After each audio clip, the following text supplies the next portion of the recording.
With the holiday season in full effect, one of those constant movies I always put on every single year is Home Alone.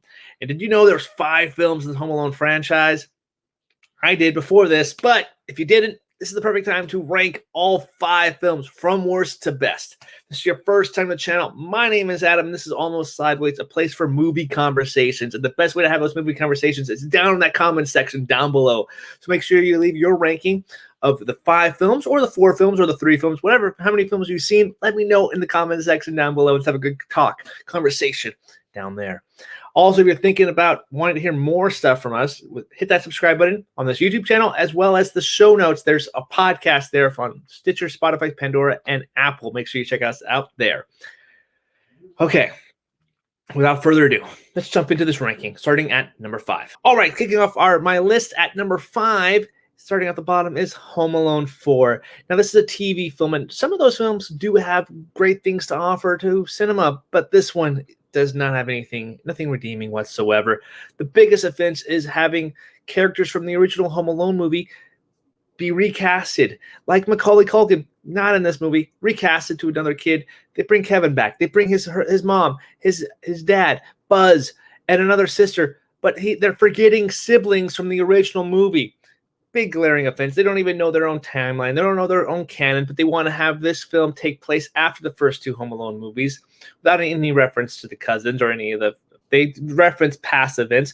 Heck, they even recasted Daniel Stern's character as Marv with French Stewart. Same character. They mention Harry.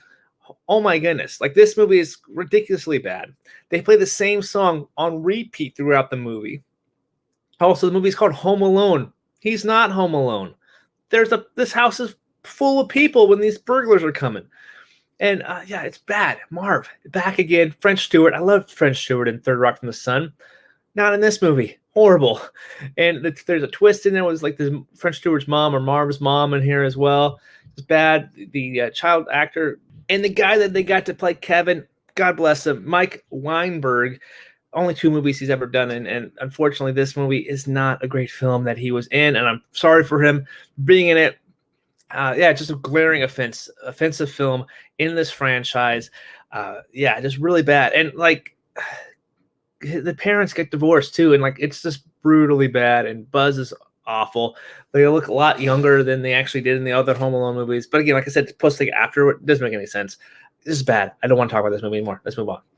Coming in number 4 on my list, moving up a step, Home Alone 3. Yeah, you thought I was going to say a different movie, didn't you? But Home Alone 3 for me was one of those movies that I saw in theater when it first came out, and I liked it. The more I watched it, I just don't really care about it too much. And granted, that's probably because the series has drastically went downhill after the first 2 films.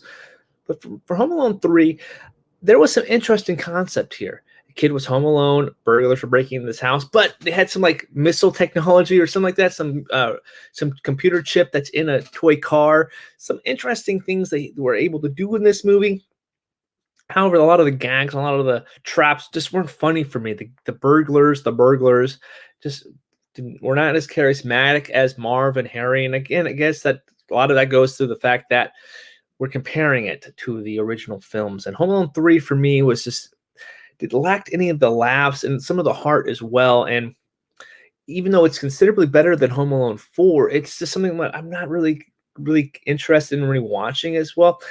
Bright spot though, Scarlett Johansson is in this movie, so that is a bright spot there.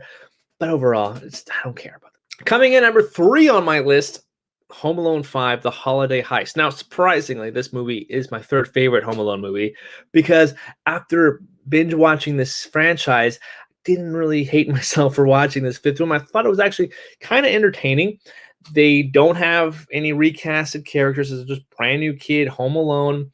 And Malcolm McDowell is in this movie. I'm a big fan of Malcolm McDowell from A Clockwork Orange, a ton of other movies that he's been in as well. So he shows up as this villain. And yeah, granted, this is a TV movie. However, it's better quality, better made. They get an actor like Malcolm McDowell to play the villain in this film. I'm paying attention to it. Some of the traps here, maybe a little amateurish at times, but still some fun there. And even though this is a film that came out in this decade, actually, a lot further away from the franchise than the other films, My daughter and I really did have some fun with it. And I thought, yeah, there was some kiddie jokes in there, but I enjoyed it. And maybe because I liked Malcolm McDowell so much. Maybe that's probably why I put it number 3 here.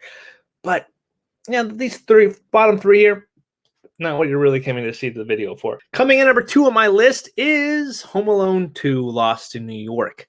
Now, I'm giving the first film a slight edge because I watched that more growing up, but Home Alone 2 is a lot of fun.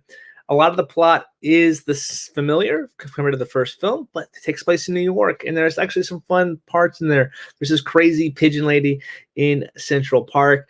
There's this amazing hotel that Kevin gets to play in, and we see Tim Curry show up, Rob Schneider, and this fun cast of characters in this hotel. They're just doing their jobs, but it's not good enough. The customer's always right, apparently. But seeing that, the McCallisters losing Kevin once again, and seeing Kevin go to Uncle Rob's house, it's a lot of fun. I really enjoyed Home Alone 2, and it could be number 1. It could be number 1 because the first 2 films are by far the best things in this franchise that has to offer. Macaulay Culkin once again killing it as Kevin McCallister. And also you gotta throw in Marv and Harry in there. Really enjoy them in this one. And actually, I think the traps in this film are even more brutal than the first one. You got to do that for the sequel. And yeah, just a great film. I really like it. Could be, ask me tomorrow, this might be my favorite film in the franchise.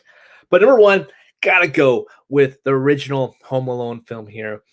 Really close, like I said, but the Home Alone 1 has this, like, the full spectrum of everything you want growing up. And this is a movie that I said I grew up watching constantly. I love seeing this film a lot. I love showing my daughter this movie. We can just bond over these first 2 films and have such an amazing time. Macaulay Culkin was lighting in a bottle, like this kind of child actor when it comes around like once in a generation, it seems like. But he's fantastic in this film. And seeing him play off the other characters, seeing him hold his own against acting legends like Joe Pesci and Captain O'Hara, as well as John Hurt and Daniel Stern. It's fantastic to see what he's able to do in this one. And having an amazing score by John Williams is the icing on the cake here. And it's a very simple plot that definitely feels like a cartoon, but it completely works. All the traps are fantastic. And of course, as a kid, you always imagine yourself being home alone, and if you were able to be in this situation, what trap would you set? Always got me thinking growing up. But Home Alone is a movie, a childhood classic that I gotta watch every single year. Maybe not even around Christmas time, but I gotta at least watch it once a year because it's just lightning in a bottle. I absolutely love this film. But again, guys, thank you so much for checking out my list of the Home Alone franchise ranked worst to best. Now, this isn't the right list. I want to know your list down in the comment section down below. While you're down there, check out their show notes to follow us on our podcast with Terry, Todd, Zach, and I talking about movies way too much. But yeah, anyway, until next time, guys, I'll see you later.